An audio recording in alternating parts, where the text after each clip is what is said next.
오늘 하세나 본문은 열왕기상 10장 14절에서 29절까지의 말씀입니다. 해마다 솔로몬에게 들어오는 금은 그 무게가 666달란트였다.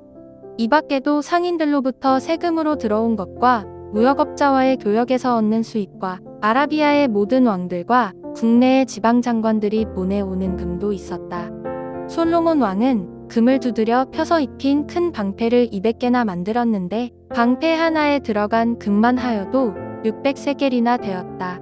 그는 또 금을 두드려 펴서 입힌 작은 방패를 300개를 만들었는데 그 방패 하나에 들어간 금은 3만회였다. 왕은 이 방패들을 레바논 숲풀궁에 두었다. 왕은 상하로 큰 보좌를 만들고 거기에다 잘 정련된 금을 입혔다. 보좌로 오르는 층계에는 계단이 6이 있었으며 보좌의 꼭대기는 비가 둥그렇게 되어 있었으며 그 앉는 자리 양쪽에는 팔걸이가 있고 그 팔걸이 양옆에는 각각 사자상이 하나씩 서 있었다. 6개의 계단 양쪽에도 각각 6개씩 12개의 사자상이 서 있었다. 일찍이 어느 나라에서도 이렇게는 만들지 못하였다. 솔로몬 왕이 마시는 데 쓰는 모든 그릇은 금으로 되어 있었고 레바논 숲풀궁에 있는 그릇도 모두 순금이며 은으로 된 것은 하나도 없었다. 솔로몬 시대에는 은은 귀금속 축에 들지도 못하였다. 왕은 다시스배를 바다에 띄우고 히람의 배와 함께 해상무역을 하게 하였다.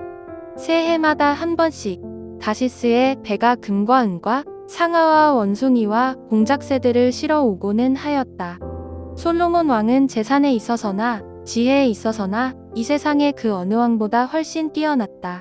그래서 온 세계 사람은 모두 솔로몬을 직접 만나서 하나님께서 그의 마음에 넣어 주신 지혜의 말을 들으려고 하였다. 그래서 그들은 각각 은그릇과 금그릇과 옷과 갑옷과 향료와 말과 노새를 예물로 가지고 왔는데 해마다 이런 사람의 방문이 그치지 않았다. 솔로몬이 병거와 기병을 모으니 병거가 1400대, 기병이 12,000명에 이르렀다. 솔로몬은 그들을 병거 주둔성과 왕이 있는 예루살렘에다가 나누어서 배치하였다. 왕 덕분에 예루살렘에는 은이 돌처럼 흔하였고 백향목은 세펠라 평원지대에 뽕나무만큼이나 많았다. 솔로몬은 말을 이집트와 구에로부터 수입하였는데 왕실 무역상을 시켜서 구에에서 사들였다. 병거는 이집트에서 한 대에 은 600세겔을 그리고 말은 한 필에 은 150세겔을 주고 들여와서 그것을 해쪽의 모든 왕과 시리아 왕들에게 되팔기도 하였다. 오늘도 주님의 평안이 함께 하시기를 기도합니다. 오늘도 솔로몬의 왕의 황금기 이야기가 계속되어집니다. 솔로몬 왕 때 얼마나 부유했는지를 말하고 있습니다. 정리해보면 솔로몬의 1년 세입금이 금 666달란트였습니다. 한 달란트는 33.3kg입니다. 현 시세로 금 1kg가 8,700만 원이더라고요. 그럼 한 달란트는 대략 30억 정도 됩니다. 그럼 금 666달란트는 정말 엄청난 양일 것입니다. 그리고 그 외에도 세금, 관세, 무역을 통해 금을 얻었습니다. 솔로몬은 그 금으로 큰 방패 200개를 만들고 또 작은 방패 300개를 만들어 궁에 두었지요. 이 방패는 전쟁을 위한 것이 아니라 장식과 왕의 위용을 나타내기 위해 사용했습니다. 또 왕의 보좌는 상아로 만들어서 금을 입혔고요. 보좌로 올라가는 계단은 세상 어느 것보다 화려하게 만들었으며 왕이 사용하는 모든 그릇은 금으로 만들었습니다. 그러다 보니 은은 귀하게 여기지도 않았다라고 말하고 있습니다. 또 솔로몬의 지혜가 천하 모든 왕들보다 탁월하여 그 지혜를 듣기 위해 많은 사람들이 진귀한 예물을 가지고 왔고 솔로몬 왕은 많은 마병과 병거를 가지고 있었습니다. 정말 엄청나고 대단합니다. 여러분, 이런 내용으로 본다면 솔로몬 왕은 이스라엘을 부강하게 만든 가장 위대한 왕이라고 평가할 수 있을 것입니다. 나라에 힘이 생겼고요. 안정이 되었습니다. 그렇기에 성공한 왕이라고 할 수 있을 것입니다. 모두가 부러워할 만한 그런 왕입니다. 그런데요, 이것으로 충분한 것일까요?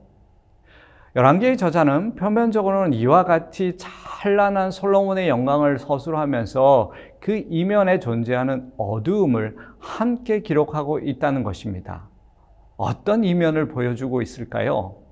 그 첫 번째는 성경이 그리 중요하게 강조하지 않는 물질적인 성공과 번영에 관해서는 이렇게 반복적으로 언급하면서 정작 가장 중요한 솔로몬의 영적 상태에 관해서는 침묵하고 있다는 것입니다.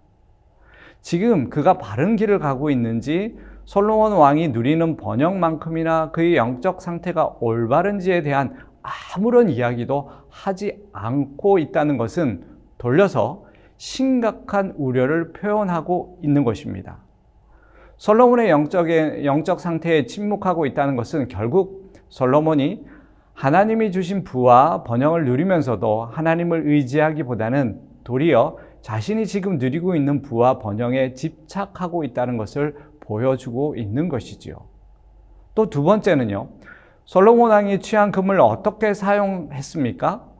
솔로몬은 결국 그 엄청난 금을 자기의 허영을 채우는 목적으로 사용하고 있다는 비판적인 메시지를 암묵적으로 전달하고 있는 것입니다. 여러분, 솔로몬이 만든 그 금 방패는 결국 솔로몬의 아들 르호보암 때 애굽왕 시삭에게 다 빼앗기고 말았습니다. 또 세 번째는요, 사치품의 수입에 관한 내용입니다. 솔로몬은 배를 띄워 사치품을 수입했습니다. 그곳이 다시스라고 합니다. 지금의 스페인입니다. 그 당시 3년이나 항해해야 할 거리인데 그와 같은 사치품을 가져오기 위해 배를 띄웠다는 이야기입니다. 결국 솔로몬이 추구하는 바가 점점 더 경공하는 거리가 먼 방향으로 나아가고 있음을 보여주고 있다는 것이죠. 네 번째로, 열왕기는 율법이 왕에 대해 금해야 하는 행동, 즉 말을 많이 두지 말아야 한다는 말씀을 솔로몬이 정면으로 위반했음을 기록하고 있습니다. 여러분, 열왕기의 저자는 솔로몬이 누린 부와 영광을 사실적으로 기록하여 하나님의 약속이 확실하게 성취되었다는 것을 보여줍니다. 하지만 동시에 부와 번영, 성공을 누리면서도 그것을 공급하신 하나님을 의지하기보다는 부와 번영, 성공에 지나치게 집착하고 있는 솔로몬의 어두운 면을 보여줌으로써 장차 벌어질 재난의 전조를 보여주고 있는 것입니다.